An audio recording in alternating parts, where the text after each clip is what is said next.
welcome back everybody. I hope you were all successful in your hunt for coffee or whatever beverage you decided to go for in the end. Right, so we're coming up to the final of our presentation sessions for today, which is session 5, functional architecture.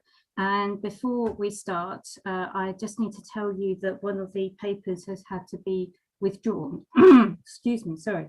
And that's the third paper of the session, which was going to be water management at Mycenaean Pylos, which was going to be given by Claudia Alonso Moreno. So that paper is now not going to be given today.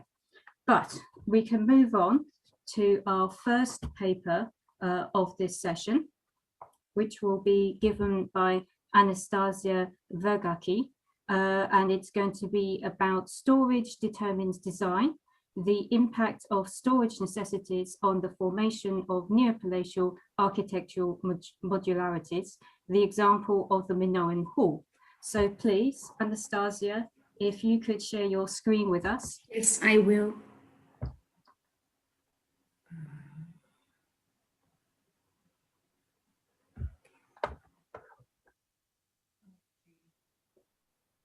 Can you see my screen? Yes, and if you can put the presentation on to full screen. Okay. I did. Brilliant, that looks great. Okay, please, the floor's yours. Thank you very much. First, I would like to thank the organizing committee for accepting to present this preliminary stage of my paper. So, it is widely accepted that the so-called Minoan hall served as a special set of rooms for hosting ritual actions conducted by members of the elite or for banqueting events. Also, it has been postulated that it was a transit area during rituals related to the lustral basins, which were often built in its direct vicinity. Thus, it is believed that it contributed to the circulation of light and ventilation. However, the contextual re-examination of archaeological data from several sites has indicated not only the long evolutionary course of the Minoan hall since the final pre-palatial, early proto-palatial period as a creative experimentation, but also the variety of its subtypes and the presence of storage rooms in its vicinity. As a result, this finding leads us to wonder whether it is only social display which determines design in Minoan distinct buildings, or is it everyday practical needs as well? Minoan hall is an architectural modularity comprised by 3 rooms and constructed using ashlar masonry in axial alignment. There is no partition walls between them, but rather a system of pier and door partitions, which is also called polythyron, and could unify or separate the 3 spaces whenever people wanted to. The rooms were paved and quite spacious. This architectural type is mainly found in central Crete.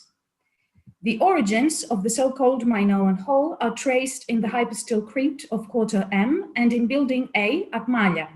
Later on, during Middle Minoan III period, a system of halls was constructed in Zominthos at central Crete and one more in the southeast building of Palekastro, which was built before Middle Minoan IIIb period. At Eastern Crete, different kinds of systems were formed by adopting tendencies coming from other areas of the island and by adapting them to the special necessities and conditions of the area. For instance, axial alignment is not frequently observed. Also, in some cases, there is an impluvium in the central hall. Sometimes, instead of a polythyron that gave access to one large room, the halls had a series of multiple doors, each one of them leading to a separate room. Some characteristic examples come from House BC at Psyra and Building B2 at Moklos. At Palekastro, another type of hall was developed, which is called the Palekastro hall. It is comprised of one single room with an impluvium in the middle of it. It is also attested in the Palace of Galatas in central Crete, proving the uninterrupted influence in architecture among areas. At this point, an important observation needs to be made. Large or smaller storerooms were adjacent to hall systems in many examples. In some cases, the polythyra gave access directly to storage rooms. The relation between hall systems and storage areas was valid even in the early case of Building A at Malia. Let's see some indicative examples. South House in Knossos has integrated a Minoan hall in its internal layout. A stirrup jar and a cylindrical bucket-like vessel for the storage of small quantities of products were found. In the wider area of the Minoan hall, there are few rooms. 2 of them were being used for storage. Access to storage areas was possible through a staircase after coming out from the Minoan hall. The entrance of the building was located to the area of the light well court, which is over here. So they had direct access to the storage rooms, which were here. Masons also constructed a Minoan hall which had an eastern-western orientation at House C at Thilissos. The entrance to the building was at its east facade. However, it did not communicate directly with the Minoan hall, but rather through a portico and a corridor. Around the Minoan hall, several rooms for storage and for industrial activities were built, as well as a lustral basin. Unfortunately, no findings have been published. In Zominthos, an important NeoPalatial administrative building has been found, which is currently being excavated. At its east wing, there is a set of halls, halls 50, 51, 52, and 30, where polythyra and a portico were constructed. One could easily approach the halls through the portico right after entering the building from its southeast entrance. Many rooms where everyday activities took place, such as storage and cooking, were built in the vicinity of the halls, as well as rooms probably used for banquets. At Agia Katerini Square in Chania, in House 1, a Minoan hall was incorporated in its internal layout. It was accessible through the main entrance at the northeast. The halls consisted of a light well or portico, which was Hall A, and through a polythyron, one could enter the central hall, Hall C. The latter provided direct access to the smaller Hall H through a dithyron, namely a double door. The aforementioned halls led directly or through staircases and corridors to the secondary rooms of the house, such as the kitchen and other storage and industrial areas. The finding of a linear A clay tablet could be an indication of administrative activities. Usually, storage of wealth and its management are identical concepts. An interesting case is that of room 3 of the southeast building at Palekastro. This room has a pier and door partition system comprised of 4 doors, which opened to a colonnade and a court. Around the court, a group of rooms was arranged, used for storage and quotidian activities. The finds discovered included conical cups, a stirrup jar, cooking pots, cylindrical stands for supporting other vessels, perhaps lamps and fireboxes. Therefore, daily activities as well as convivial events were taking place in room 3. Storage vessels, cooking pots, and a probable beehive were found in the court. In the Palace of Zagros, there are sets of polythyra which lead not only to other rooms, but also to the central court. Tools scattered were found throughout the area of the system of halls at the southwest sector of the building. The discovery of raw materials such as elephant tusks, copper ingots, and various types of stones was also mentioned by the excavator. He also stated that the rooms at the southwest wing of the building, and especially the 3 rooms to the south of the lustral basin, were storage and industrial areas. The Villa of Makrigialos is a building comprised of multiple rooms which are set around a central court. 2 sets of pier and door partition systems were constructed to the north and east of the court, which opened directly to the court, through which easy access to storerooms and industrial areas was possible. Psyra is a small island in the Gulf of Mirabello at northeast Crete, where a settlement flourished until late Minoan 1B period. In House BC, a system of halls was incorporated which didn't have axial alignment and was divided by pier and door partition systems. The halls were indirectly accessible through the entrance of the building. However, through the hall systems, one could enter the adjacent storerooms as well as the upper floor. The only finds unearthed in the area were undecorated vessels of daily use, partially preserved, a mortar and an obsidian flake. Similar was the situation in room 3, where fragments of decorated vessels along with a seashell and few organic remains were discovered. Mochlos was one of the most important Minoan settlements since the early Minoan period.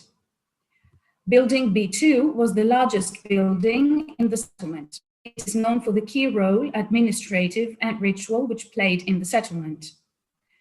A system of halls was built at its eastern wing, which in this case too is adjacent to storerooms.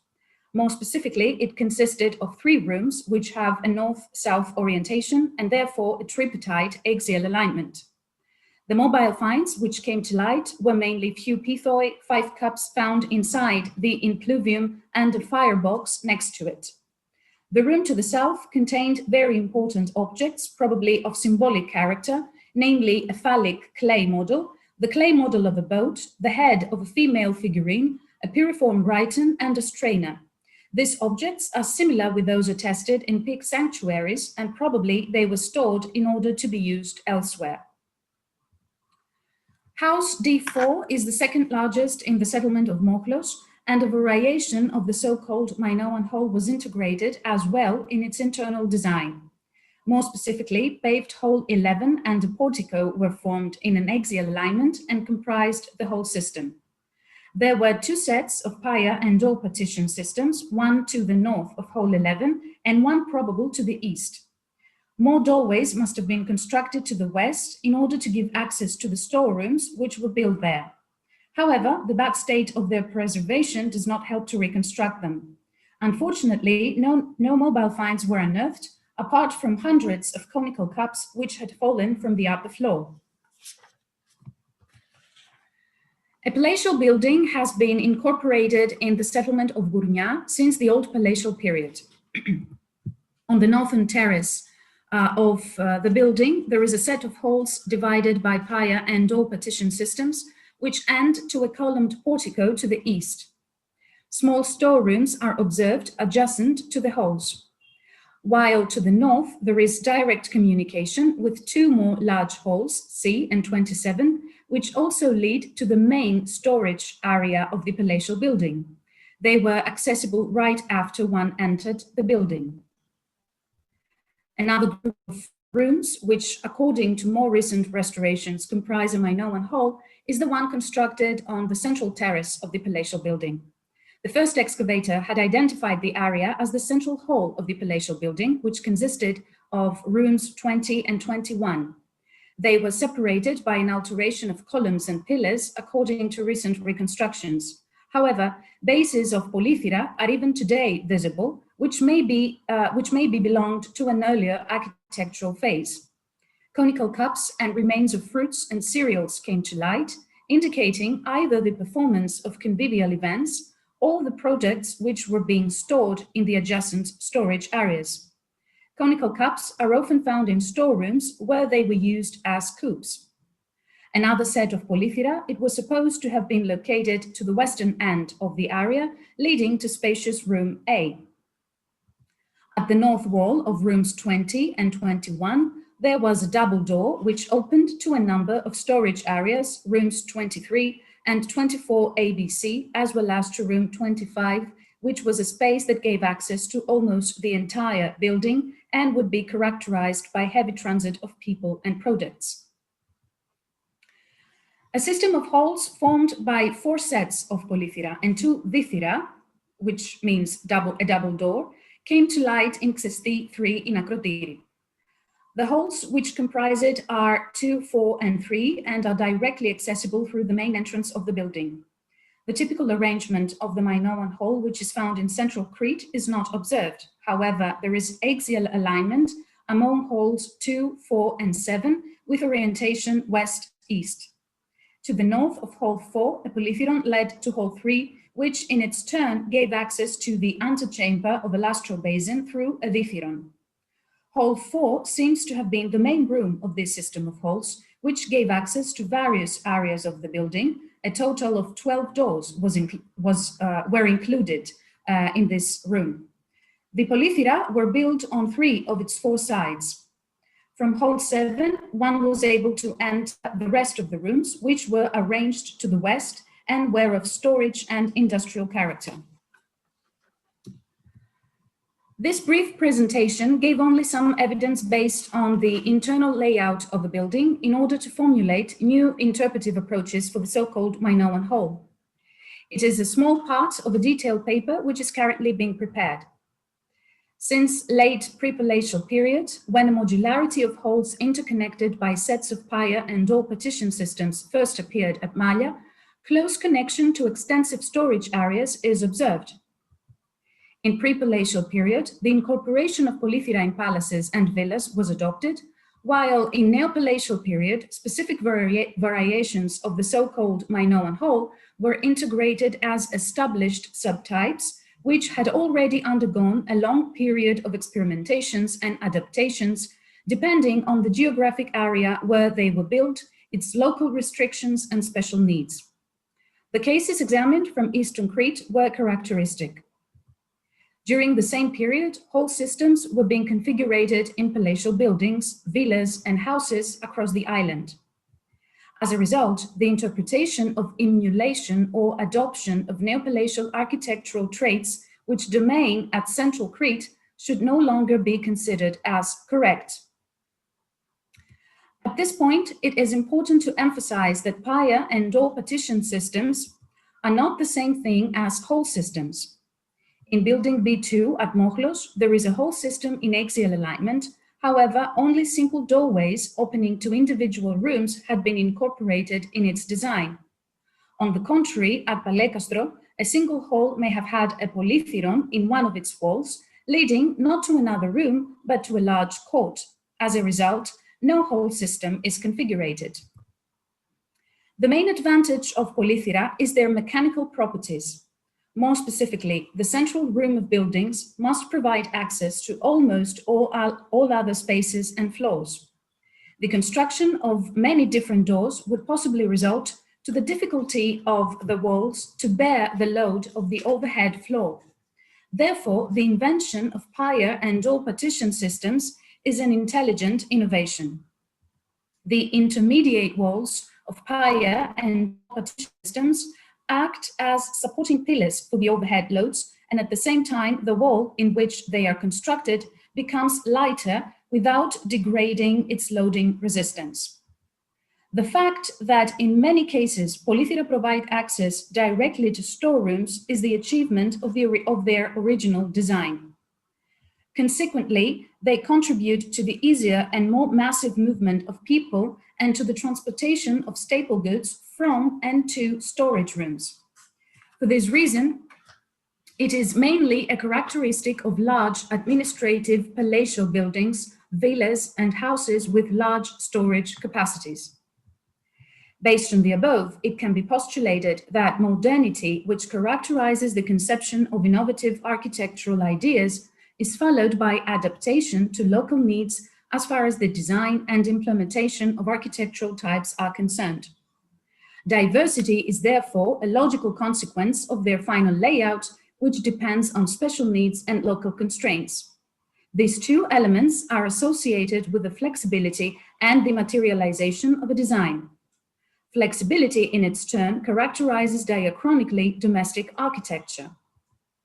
However, modernity and adaptation are not properties of spaces that are related to religious architecture and rituals, as in such a case, they would be marked by more conservatism. As a result, whole systems should be examined with more critical thinking, which must be based on contextual re-examination of the archaeological data. At least so far, there are no convincing arguments regarding their ritual character. Finally, whole systems comprise an architectural innovation which appeared in a period of simultaneous emergence of administrative buildings in important settlements. Consequently, it should be related to a specific system of administration which contributed to the organization and storage of productive surplus, while the display of knowledge and wealth is also possible. Thank you very much for your attention. Well, thank you very much, Anastasia, for this incredibly interesting reinterpretation of a type of architecture, which I think everybody felt was very familiar, but you've shown that it's possible to think about it in a whole new way. So we're going to leave questions to the end, just as we've done with all the other sessions so far. But of course, everybody feel free to put questions in the chat ready for later if you want to. And we're going to move on to our next paper now, which is to be given by Russell Webb, and it is entitled An Archaeological Perspective on Food Storage on the Mycenaean mainland from the 13th to the 12th centuries BC. So Russell, if you could please share your screen. Absolutely, yes, hello. Hello.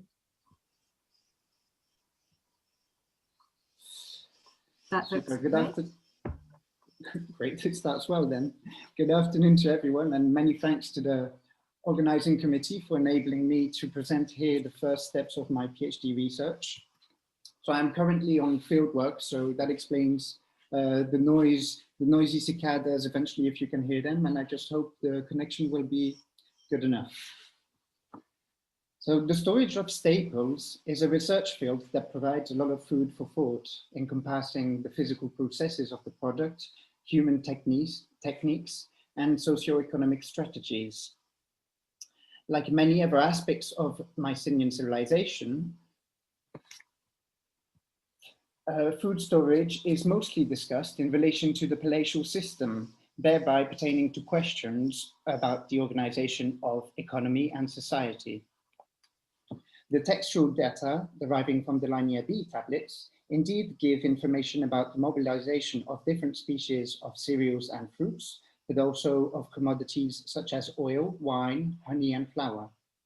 The agricultural products in this context essentially come from the crops of the palaces and from taxation. Based on this information, it has long been assumed that food storage was one of the main functions of the palaces. But what does food storage look like from the archaeological record? When this topic is brought up, scholars mostly refer to the magazines found packed with bulky jars that are called pithoi. The contexts commonly cited are those of Pylos and the houses of merchants at Mycenae.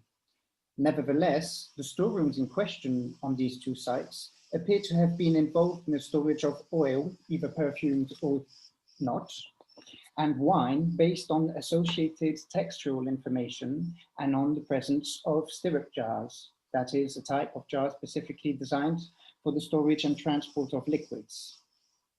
So where and how were the dry foodstuffs stored? For the palatial period, we do know a few contexts where grain, pulses, and or fruits were identified inside or close to ceramic jars, or what we call pithoi, such as on the sites of Dimini, Midea, Aios Basileos, Chania and Mycenae, and at the latter in Petsassas. Of course, for those who know, there is also the site of Gla, where the storage of grain appears more feasible than at the previous mentioned sites, and this will be discussed later. However, on the whole, evidence for the storage of dry foodstuff is rather meager in Mycenaean settlements. A look at Asyros Tumba in northern Greece gives a picture of what we don't have and what we'd like to have, especially the rooms of phase 9, which were crowded with different sorts of containers, i.e. big baskets, ceramic jars and clay bins, and which contained the charred remains of the crops in store. Back to South Mainland, only during the post-palatial period, as we will see further on, do we find straightforward evidence concerning dry food storage made in unbaked clay bins. All this comes as an obvious gap considering what we know from the tablets. But beyond the palatial context and the socio-economic perspective usually adopted, what can the archaeological data tell us about the storage practices adopted by the Mycenaeans? The aim of my presentation is to discuss the material and technological dimension of food storage, drawing upon an ongoing study of ceramic jars, clay bins, and storerooms from mainland contexts. I wish to focus more specifically on the storage of dry foodstuff, such as cereals, pulses, and fruits, during the palatial and post-palatial periods. So probably the most obvious thing to look at first when dealing with storage is the ceramic containers which once held the foodstuffs kept aside. For the Aegean Bronze Age in general, storage is commonly associated with the bulky and robust jars that are the piphoi. However, for the Mycenaean period, this term is used to designate under the same type for remark shape 13, jars of various shapes and sizes implying likely different functions. Also, storage was not limited to piphoi. There were also other types of jars which fulfilled this task. One of the main concerns of my research is to define storage jars as a functional category, that is, identifying different types and their specific functional characteristics. To do so, I have undertaken a morphometrical analysis of jars, i.e. based on shape, dimension, and volumetric capacity. This involves basing the corpus on jars whose profiles are fully preserved. I will leave the piphoi aside as I'd like to present you a distinctive type of storage jar, which hasn't been recognized as such so far. So the jar that makes up this type, an example of which is shown here, are inappropriately classified in the literature as for remark shape 58, which is illustrated here on the right. Both types do share the same general shape, characterized by two horizontal handles at the level of maximum diameter or slightly above, which is why they are called belly-handled amphorae. The shape itself already exists in the Middle Helladic and early Mycenaean periods. The FS58 jars, as defined by Anne Foromark and later by Penelope Montjoy, is mainly produced in the LH3C, that is post-Palatial period, without being particularly popular. This type occurs both in funerary and settlement contexts. The jars are made in fine or semi-fine ware, are decorated with paint, and their height ranges between 25 and 40 centimeters. However, the jars I want to discuss about clearly differ from the latter. The corpus consists so far of 28 examples from various sites and for which sufficient descriptions are provided. These jars are produced in courseware and are undecorated, except for two examples encountered at Mycenae and Dimini, which are painted. A particular noteworthy feature is their dimensional and volumetric standardization.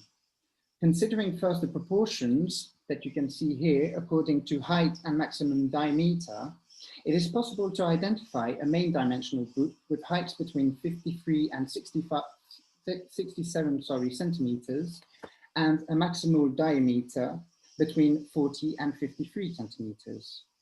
This group forms an apparent order of magnitude with capacities ranging from 40 to 60 liters.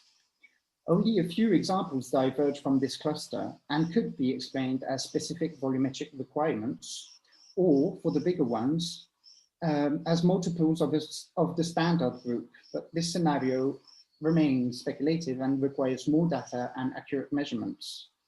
Some assumptions regarding their function of these jars can be made based on morphometrical criteria and contextual indication. First of all, we can assume that they were adapted to transport according to the high neck which would secure the contents and the two horizontal handles whose size, shape and placement make them technically appropriate for this purpose. Both short and long distance transports can be considered since the shipwrecks of Iria and Modi have respectively yielded 3 and at least 11 jars of this type. The question remains whether they were traveling as pottery merchandise or for their content. This brings me to a second point in which I suggest that the intended function of these jars was to store dry foodstuffs. In my opinion, their capacities and therefore the weight of liquid commodities would be too much to enable transport as well as tilting. On the other hand, the lower weight of dry products such as wheat and barley would make transport more feasible. The mouthpiece diameter of these jars measures between 13 and 15 centimeters, therefore making them too broad to insert any common utensil for drawing liquid. However, a human hand can pass through the opening, whereas the depth of these jars would always permit to reach the bottom. Concerning the contextual indication, a jar from the West House at Mycenae, room 4, was found to contain a big amount of seeds. Another jar was found buried at Vergaki, which is illustrated here, and if it was meant to remain in the floor, one could only access it by hand. In addition to these assumptions, which will be further explored, an aspect of particular interest is the chronological context of these jars, as they all seem to belong to LH3b. It therefore seems that these jars were no longer produced in LH3c, a period during which other shifts in storage practices occur, as we will see later. I will now pass on to the question of the storerooms, which is another level of inquiry for our topic. As I have mentioned in the introduction, we know several rooms of the palatial period with jars that were at least partly concerned by the storage of dry foodstuffs. But a particular issue I'd like to address here is that of the existence of Mycenaean granaries, by referring to buildings of the palatial period only. I mean by granary a space dedicated to the bulk storage of grain.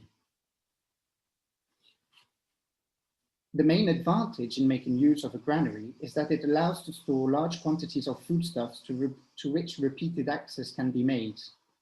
However, specific technical conditions are required to provide shelf life to the grain.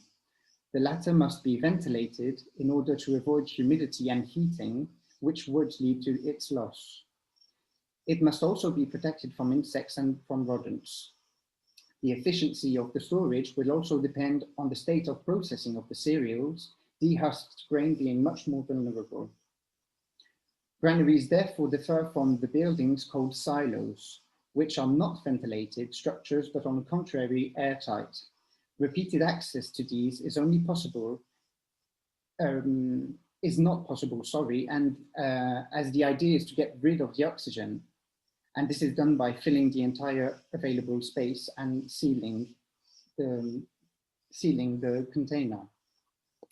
The best evidence for bulk storage comes from Gla, more specifically within building H, where heaps of charred grain were retrieved from the floor deposits of room H1, H4, and H5. The layout of this single-story building is rather singular, consisting of rooms organized by pairs on either side of a small corridor. This corridor provides main access to the building by an opening at both ends, and it also offers individual access to each room. To the west of building H, which you can see on the general map here, is building A, identical in its plan, dimensions, and orientation. On this ground, Spiros Iakovidis has suggested that it fulfills the same function. Along with buildings B and K, which are just above them to the north, and also act as counterparts to each other with a similar plan, these constructions of the southern enclosure were interpreted as depots, mainly granaries, with a total capacity of about 2,000 tons, which would be the equivalent of 2 million liters. It is indeed likely that we are dealing with depots. However, this commonly accepted statement is misleading, as the estimated capacity is solely based on architecture. First of all, there is no reason to believe that buildings B and K were designed to store grain, even if their function was somehow related to those of building H and A. Secondly, the ways of estimating storage capacity should be based on the mode of storage itself. The heaps of grain discovered in building H suggest that they were closed in cloth bags. But the grain could also have been placed directly on the floor in heaps to facilitate their shoveling. This is a common practice in traditional storage that enables the ventilation of the grain. It should also be reminded that, at least in its last stage of use, building H accommodated at least one PFOS and a few stirrup jars. We should therefore imagine a coexistence of different ways to store in bags, in heaps, and in jars, and not only of grain, but also of other foodstuffs. More recently, Santo Preditera has suggested that the northwest complex of Mycenae was a silo that could contain not less than 700,000 liters of grain. The layout of building N in the southern part, which is these 4 rooms here, and that of the rooms marked 4 and 5, indeed suggests specific functions. They show a regular partition of space, and above all, there is no access from floor level. We must therefore restitute openings at a higher level, maybe trapdoors in the ceiling as it has been proposed. The preserved rooms you see here are at ground floor level, and we have no evidence to suggest they could have been airtight, which is what defines a silo. Furthermore, rooms 4 and 5 have yielded PFOI. Only one from room 4, which is illustrated here, is actually preserved and contain 3 olive kernels, indicating more likely the storage of olives or oil. What these PFOI also demonstrate is that these spaces were not filled with grain as a silo should do. Nevertheless, even if no grain was actually found in these buildings, the question remains whether they could have acted as granaries or large storerooms making use of perishable containers. This question is also valid for 2 other buildings within the citadel of Mycenae, buildings Delta and Gamma, which have a similar layout to that of the Northwest complex, with rooms individually accessed from above and disposing of a regular partition. Last but not least, I'd like to make a quick comment on clay bins, which form an overlooked category of material. These bins I am referring to, also known as cot cells, are storage containers made out of raw clay, which means they only survive thanks to their accidental baking in fire destructions. It is difficult to assess their shapes and dimensions because of their state of fragmentation. In most cases, only the bases survive, but we have evidence of cylindrical profiles and narrow rims.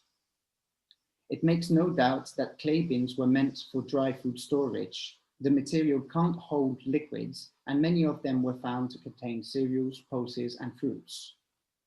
Although not limited to the post-palatial period, the most substantial assemblages of clay bins comes from LH3C contexts, which is why I discussed them last. Thus, the Acropolis of Aegean of phase 1b has yielded a total of 36 bins, while just as much have been found in the 2 main post-palatial phases of Lefkandi and Kinos Libanates. Several but fewer in situ items come from Tiryns, Mycenae, and Eleon. It should be reminded that some contexts of the palatial period have also yielded a couple of clay bins. However, the fact that they appear in great quantities in the post-palatial period is surely not a coincidence, and it clearly indicates a shift in storage practices and strategies. But how can we explain this upsurge? The most recent discussions about clay bins suggest that they were preferred to PFOI because they required a less elaborate production. There is no doubt that the clay bins were domestic productions, but it's not just a cheap way to store food, as it is assumed, it's also an efficient way to store food. Moreover, must we really consider that clay bins replaced PFOI? As I have already mentioned, there is no clear evidence showing that PFOI were used for large-scale storage of dry foodstuffs during the palatial period. On the other hand, the estimated capacities of clay bins, although diverse, compete with those of PFOI, which are generally between 100 and 300 liters. For example, by taking a 70 centimeter as an average height, Dr. Eva Alhamstern gives a plausible estimation of the capacities provided by the clay bins at Aegean. Those of space 10 have a total capacity, space 10, which is here, sorry, have a total capacity of 1,700 liters, and those of house 3, which you see here, about 2,000 liters. Regarding the storage of dry foodstuffs, the evidence seems at first elusive.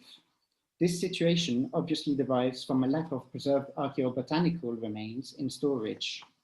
Likewise, the use of perishable containers such as baskets, wooden boxes, and cloth bags, widely attested in traditional storage by ethnography, is inevitably hard to grasp. However, there are ways to approach this problematic with the material available to us. I hope to have demonstrated with this presentation the need to question the technical function of material pertaining to food storage. By dealing with the specific problematics of each category of artifacts, and by questioning the interrelation between them, we may reach a better understanding of storage practices. This will ultimately set better landmarks for identifying actual storage strategies. Thank you for your attention. Well, thank you very much for that fascinating paper, Russell. I think you've shown that this is a question that I think everybody thought had been answered, but actually we hadn't got anywhere near an answer. One of the important practicalities of what it was like to actually live in a Mycenaean society that has still yet to be answered. So I look forward to your future research.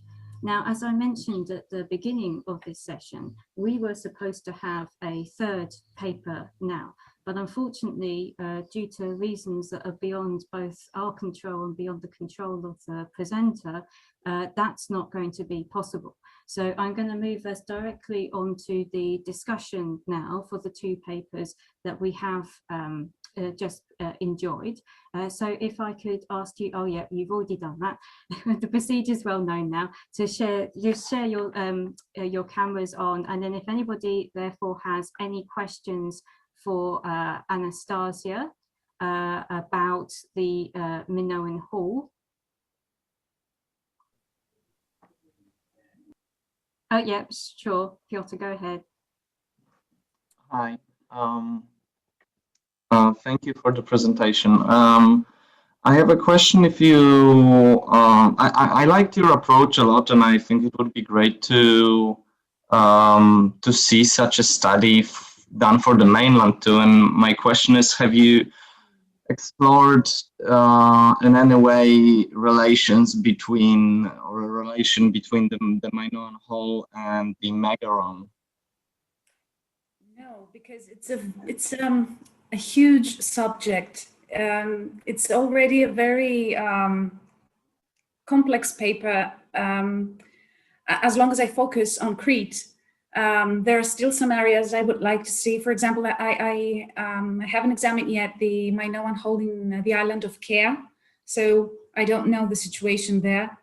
But it is very interesting, yes, and see whether there are some similarities transferred to the Mycenaean mainland of Greece. Yes, that would be very interesting, but maybe I'll have to check on that in the future, not now.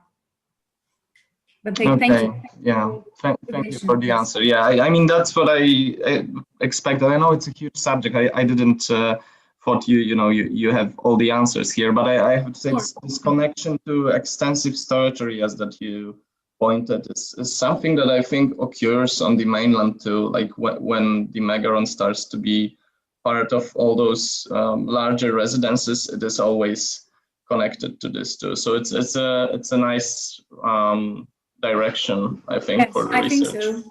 Yes. Mm-hmm. Thank you. Okay. Thank you very much. Great paper. Thank you. And I wanted to ask you, when I have previously read those articles that talk about the kind of access within a Minoan palace in particular, but and talking about the way that you would move from one area to another, they were, as you said, always based on the idea of how the elites were moving around the building. And I always suspected that it might have been a little bit more like a typical European country house, where you do have kind of like elite areas and then somehow sort of merged into them, using kind of like secondary doors and hidden corridors and things like this. You would have the kind of back room and the two of them are imposed on top of each other. But if I understand what you're saying, you're actually going further than that and saying that we need to rethink the Minoan Hall away from the elite connotations and much more towards a kind of backroom function. Is that correct? Yes, well, you have a point here. If you're making a comparison with the elite architecture in Europe, I always thought that, and I think it's true, that Athens was deeply influenced by the architecture during the Victorian time in England. And he had the manor house in his head as a prototype.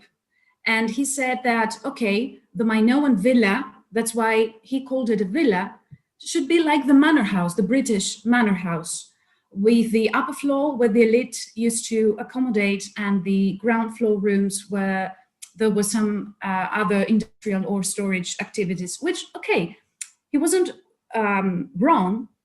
It is true, but I think there is a lot of bias when we are trying to explain the internal layout only while we take under consideration only the elites, that the houses, the villas, the administrative buildings were mainly used by the elites. First of all, we don't know that. We cannot be sure about that. And secondly, we find the same architectural types in simple houses as well, in the same period of time. And their origins are from a very earlier period. So we cannot just talk about the emulation of elite architecture by the simple houses. It's not quite, we should not be quite sure about that. But however, it is the domain idea. I think that, okay, Marinatos and Nanomarinatos and Hague are very close to what is really going on when they called the Minoan Hall as a transit area.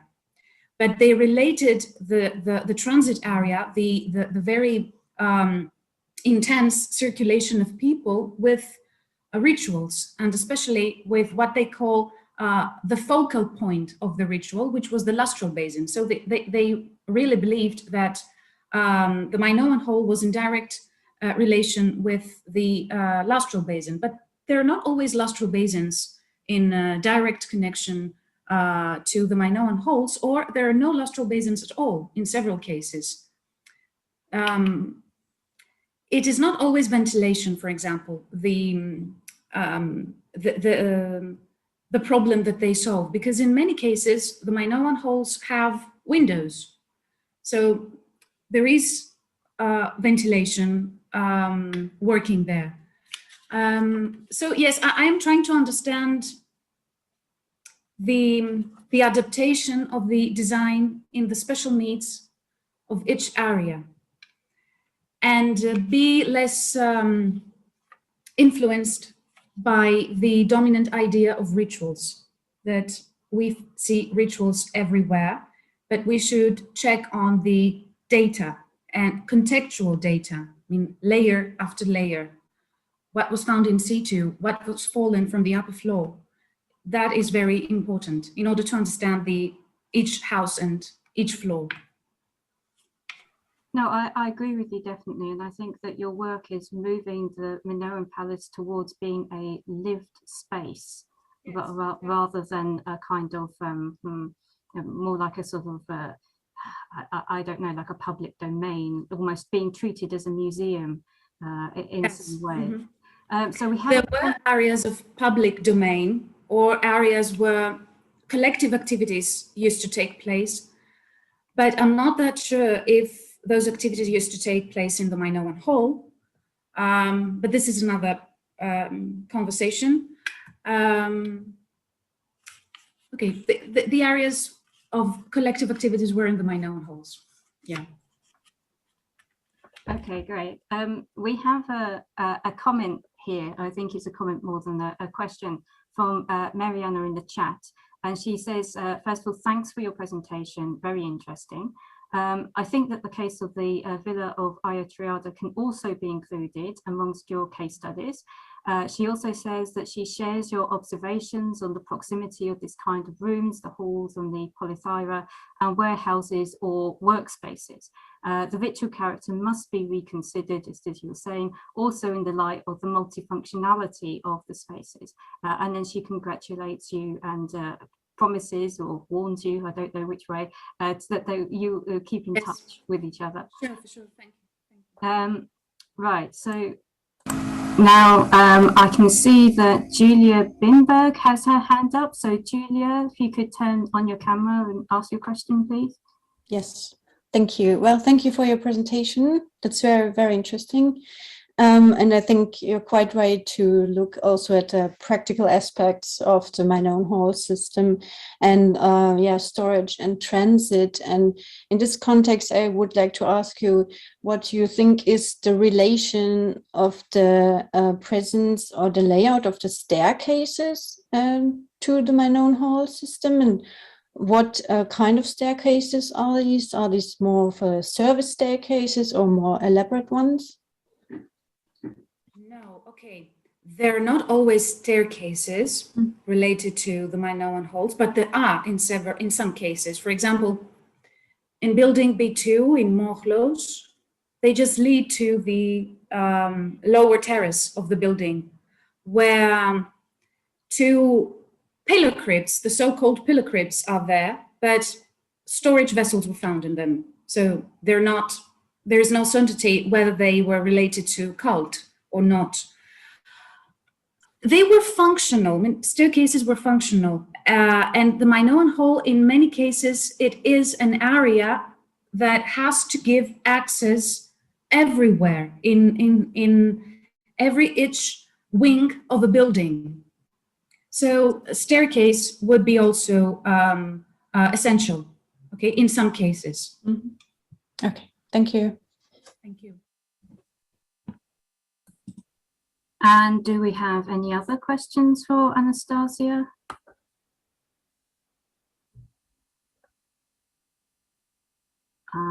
I think that's it. So if we can move on to questions for Russell about food storage.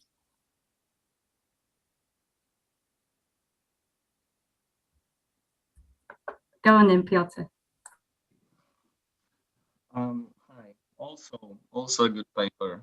I mean, it was a nice session. It's a pity that the third presenter couldn't make it. So I have a question about the context you show from Mycenaean, because obviously I'm now deeply dug into Mycenaean. So if I see any context from there, I always get interested. And I would like to encourage you a little bit to speculate a little more about those two complexes you shown, the Northwest Quarter and the buildings Gamma and Delta, because you casted some doubts here and some of your thoughts, but I wonder if you have anything more to say on them. Maybe, I mean, to speculate a little bit more, maybe about, you know, give some more answers. How do you see them organized? And do you agree? Because the both of them are actually very late buildings from the last part of the palatial period, probably. So do you agree with this notion that is very, very popular in the literature for years now, that that this last period of palaces has seen some serious growth in the storage capacity in the citadels, and that they were, you know, preparing for catastrophe or anything of this sort? Can you see it in your study for storage jars? Hi, thanks a lot for your question.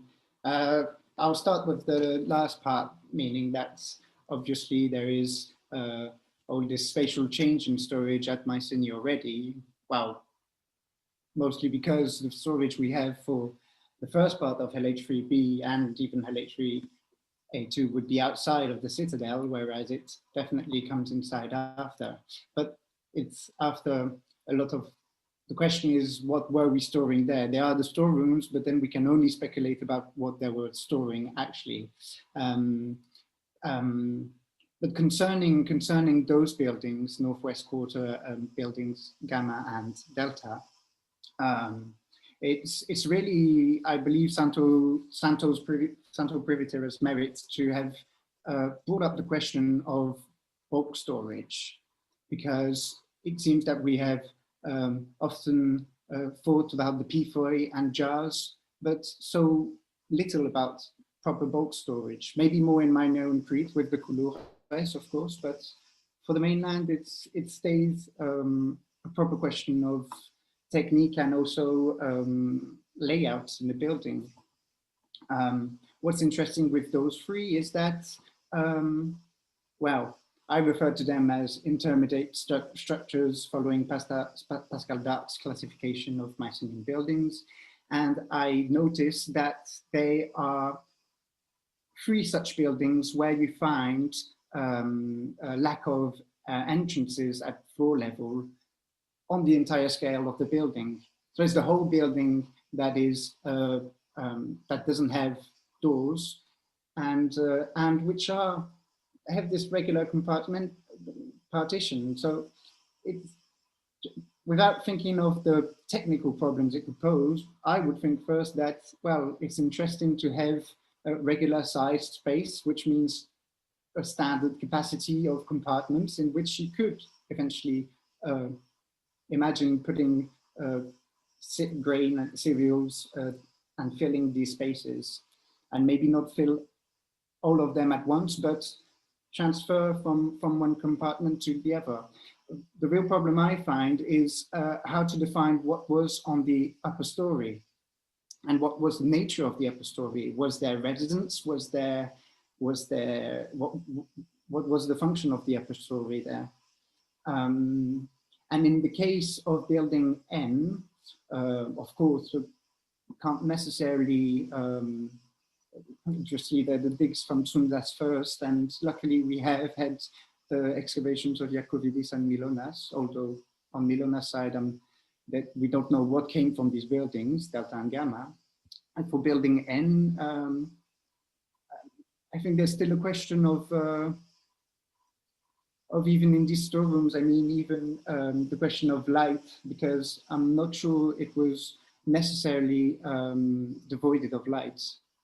I think there could have been light, and that was something quite contradictory, where I know they had found, okay, it was just one piece of plaster from one of the rooms, but it was attached to a piece of stone. And so knowing that we don't use stone to build the upper floor, he was supposing that it could have one of those ground floor rooms could have been decorated with fresco based on one single fragment of plaster. But still, I can't speculate above that, because then, even though it's meager evidence, it always enters in coalition with what we would like to think about it. I don't know if that answers your question. It's a bit. No. Thank you for the answer. Yeah. We've had a question in the chat from Aurora, who apparently her internet connection is playing up, so that's why she can't ask you directly. But she wanted to ask you if there was any experimental work that has been done on the form or the fabric of these different ceramic types and their function as possible different food storage conditions. And she says, especially within the context of discussing transport and ease of access.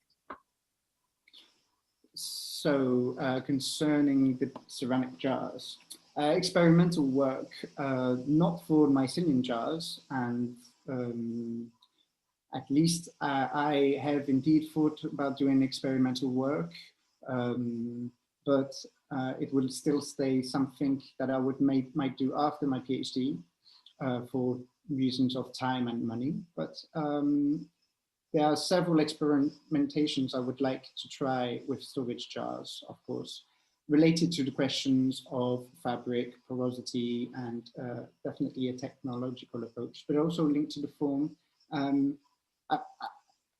Concerning the type I've shown, for example, I don't know, for example, if handles could be resistant to such weights. I.e., if you have 60 kilos of liquid in those jars, would the handles actually withstand the weight? And those are simple questions, but they're not easy to answer. Well, at least not for me, easy to answer. So there would definitely be a need for experimental work in the near future. There's the kind of questions we're not really allowed to ask, since nobody's allowed to pick up a pot by its handles just in case. Yeah. So yes, but no, I agree with you. And I was really pleased that you were mentioning volume, actually, because I looked at vessels myself, but metal vessels. It was amazing how people just hadn't bothered to think about the volume of the vessels. Lots of stuff about rim diameter, base diameter and whatnot, but not the actual volume, the most important metric for understanding how they function. On the subject of metal vessels, why I have you here. Now, I know this is beyond the scope of what you're doing, but they are often cited as possible dry food storage containers. For example, the big bronze craters that were found in the shaft graves, or indeed there's a fragment of melted lead that's believed to be part of a lead vessel that was found with a few pieces of charred grain stuck to it. And so these have been used as examples of where metal vessels might have been used for dry food storage. Now, is that even technically possible? Thanks for the great question. I am obviously aware of your work, and I wanted to mention the question of lead storage vessels as a clin d'œil, as we would say in French. They are indeed often found in storerooms at least, but wherever they are, food storerooms or storerooms for objects, I'm not always sure of, but I can't answer your question because I don't know enough about the material itself, and because I've started my PhD a year and a half ago, so it's definitely not something I considered at first. But I am documenting lead vessels when I encounter them, and hopefully we'll find some answers in the future. Well, I'll be happy to share with you my catalogue of lead vessels. I can send that to you. Many of them, the ones which you showed, seem to have quite narrow necks. I mean, it was very visible that there was a massive curve on the shoulders in order to narrow the neck. And when you were talking about the fact that it's designed to be able to fit a hand in, I mean, when you look at some of these, particularly these big bronze craters from the shaft graves, they're 0.5 meter in diameter. Now, as I say, I'm not an expert on the storage of food beyond, you know, the modern use of a fridge. But is that the kind of atmosphere that would be a good environment for keeping food, or not? I'd love your opinion on it. You mean about the metal? Yes, and the metal ones. I mean, if you've got a vessel which has got a very, very wide mouth, you know, 0.5 meter in diameter, is that the right type of shape for a food storage vessel, or does it not matter? Well, I'm not aware about, indeed, open shapes, and also about the material actually storing, but the storage and storage isn't there. It's also a question of how long you would keep it in there. But honestly, I have no comparison in mind, so I wouldn't know. The question was beer, was that it? Eventually beer, did you say? No, I didn't say beer, but you know. I understood Mycenaeans drinking beer. That would be fantastic. But yes, I really don't know. But it doesn't sound at first particularly doable. Not for storage, as we would hear, i.e., in preservation also. But if it's a storage linked to the processing of something, why not? But definitely not for, well, not definitely not, but at least I would reconsider the idea of preservation, probably. Yeah, that was kind of what I suspected, but I've just never found the time to look into the subject of, you know, keeping food and stopping it from spoiling. Do we have any other questions at all for Russell?